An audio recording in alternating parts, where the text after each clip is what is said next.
Well, hi everybody. It is good to have you back with us. And us is Jeff and Tracy. And we're here in the studio in La Quinta, California, where we often are for these video shoots. And we have been talking about being related to God and how we relate to Him and our relationship with Him. And we've been talking about a number of topics. And some of those have really stood out, we hope, for some of you. And today we're going to talk about being those who worship God. Worship obviously means to lift someone up in a way that's maybe above others. I don't know if we could talk about putting them on a pedestal or something. I think it's even more than that sometimes. Yeah. But we hold them to an esteem that in a worldly sense may not always be what they're worthy of, but we do it anyway, especially as sports fans and golf fans. Absolutely, don't we? Yeah.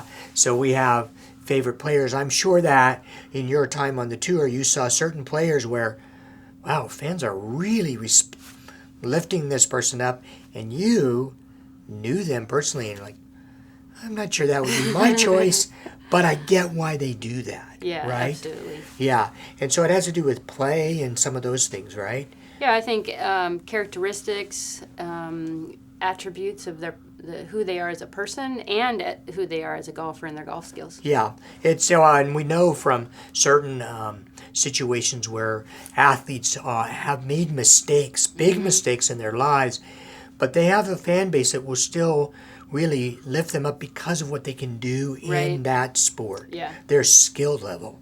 Yeah. And so we worship a single aspect of them, knowing that they're flawed people. Right. That's not God. Or we pretend that they're not flawed. Yeah, we pretend that they're not flawed, which is, that makes us flawed, I guess you could say. But that's not God. We're not dealing with a flawed person. We can hold Him up in every regard and never feel like we're making a mistake in doing that, right? Yeah. I heard one pastor, theologian, say once that worship is more like a telescope than a microscope. A microscope takes a very small thing and it makes it large in our eyes. But a telescope takes something that's gigantic and brings it near to us. I like that. Yeah, and worship is that way with God. God is so huge. How do we call Him to the forefront of our minds? It's by worship. And we worship many ways. What are some of your favorite ways to worship? I think I at times have thought that music's not that big of a deal to me. But then when I listen to some really just quiet worship music, it touches my heart. Yeah. And so I think music for me is more of a place of worship than I have given it credit, but not so much even in the church context, like more just one-on-one when I'm by myself with God. Worship for me is enjoying His creation.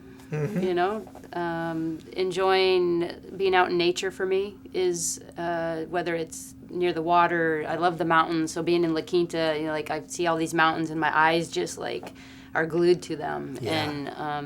And I think like, oh my gosh, like this is all of God's creation. There's a risk in that, of course, of worshiping the created instead of the creator. Paul wrote about that to the Romans. But if we are people who have that relationship as believers in place first, that's not so much of a risk. And those things really point us to God, don't they? Yeah, I think for me it just refocuses my attention because I can get so distracted, and I'm a doer, and I need to accomplish things, and so I need to be distracted back to God. And because I'm so distracted away from Him so often. Okay. So now if I go to church and I see a person who's down there in one of the front rows, their arms are raised, they're really into the song, I may say, that's a worshiper. But in the regular week, I can find worshipers as well. People who are in the Word, people who are looking to God, prayerful, mindful, doing their work as unto the Lord. Right. Those are all acts of worship too, aren't they? Yeah, absolutely. Yeah. Making God big in our eyes in that telescopic sort of way. Yeah, that's important, certainly in our spiritual lives. We hope you're able to take time for worship in your week, and we'll be back with you soon.